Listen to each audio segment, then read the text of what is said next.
अस्सलाम वालेकुम दोस्तों, अॼु तव्हांखे ज़बरदस्त नेक्स्ट एपिसोड तकरार ड्रामे जी तफ़सील ॾींदासीं, नई अपडेट ॾींदासीं।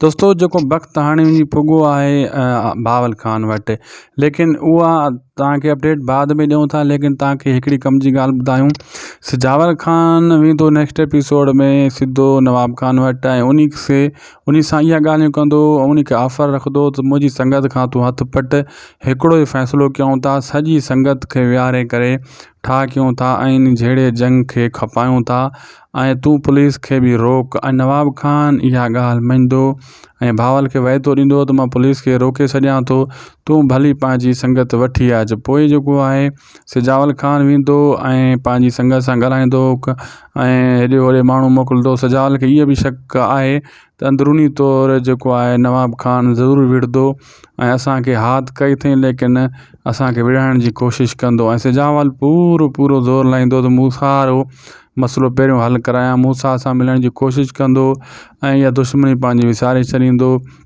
ऐं नवाब ख़ान इन शइ खे सुठो न ॾिसंदो। नवाब ख़ान अंदरूनी पंहिंजे माण्हुनि खे अंगूर ॾेई छॾंदो त शैतानी तव्हां कंदा अचो, जीअं इहो जहिड़ो अञा वधे ऐं जेको आहे ख़ासि करे जेको आहे मूसा ऐं सिजावल हिकु न थी सघनि।